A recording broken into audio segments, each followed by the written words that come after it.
Hello everyone, welcome to VT Studios. Today we're having a look at the performance difference between an i3 and an i7 processor. Most people think that an i3 is cheaper and worse and the i7 is more expensive and better, which in essence is correct, but I would like to show you what the difference is and what use cases you'd want each processor for. So the main difference between an i3 and an i7 is the cores on each. So the i3 4170, which I have today, has 2 cores and 4 threads. The cores are physical processors and the threads are kind of logical processors. They're not physical on the chip. The i7 3770 that I have today is my main CPU with 4 cores and 8 threads, and an i5's in the middle, but we're not testing that today, and that has 4 cores and 4 threads, which is the perfect middle ground between the two. The speed difference between our CPUs today are the i3 has 3.7 GHz and the i7 has 3.9 GHz. This is the processing speed, and in this case is not very different. Now I'd like to mention my testing methods are not the best today because I had to get this test together fairly quickly. So the two systems are running 12 gigs of RAM each. However, the CPUs are on different generations. There's a 4th generation and a 3rd generation chip. They're both running 970s for the graphics card, but it's different variations. One has a GTX 970 MSI edition, and the other has an ASUS StriX model. So my testing methods are not the best, and the CPU coolers on either are not the same because I didn't have any thermal paste to swap them with. But this shouldn't make the results differ too much, and I'd say between the two 970s there might be a 2 FPS difference because they have the same specs but perhaps different overclock settings from the factory. All the games will be run from a hard drive in the system, not from my boot SSD on the main system. So starting out, we have Cinebench R15. This is a test that uses the CPU to render a 3D scene, and the i3 scored only 267 for this test. And the reason for this is it only has 2 cores, so it can't really do multiple workloads at once, and it really struggles to do the test.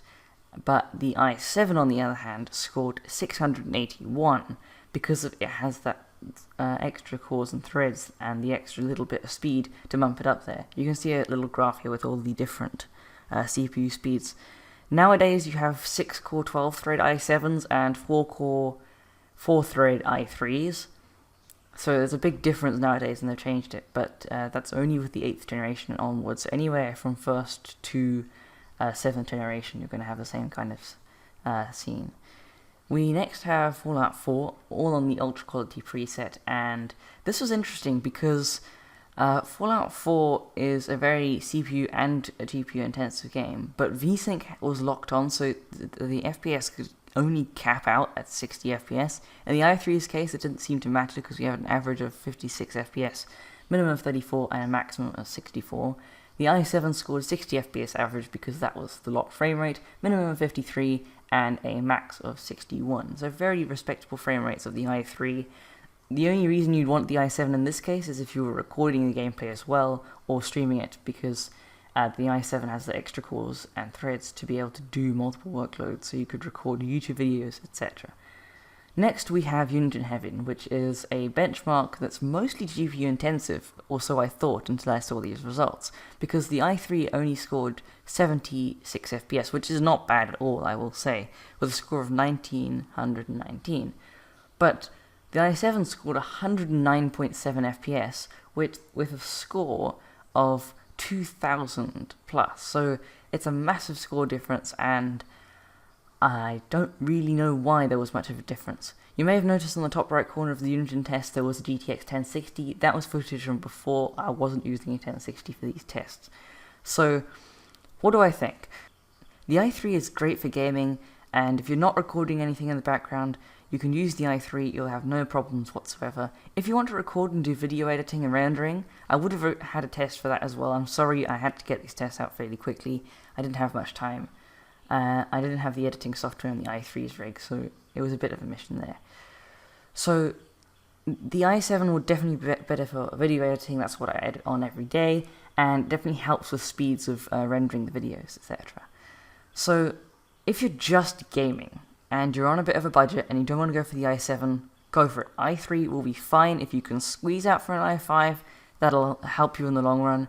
With the 8th generation and onwards CPUs, you could actually get away with the latest Pentiums because they're similarly spec'd to the older i3 that I have here. At least the standard 4100 or 3240 should be the same kind of speed as a new Pentium. So if you're doing video editing, etc., and you're doing multi-core workloads, then yes, the i7 is great if you can squeeze out the budget. If you can't, i5 is your next best deal. The i3, great for gaming, even if you don't think so. Most games recommend an i5. You'll probably still be fine if you're just gaming and not doing anything else in the background. To save performance with an i3, just close the background task on your PC, and it should speed up a bit.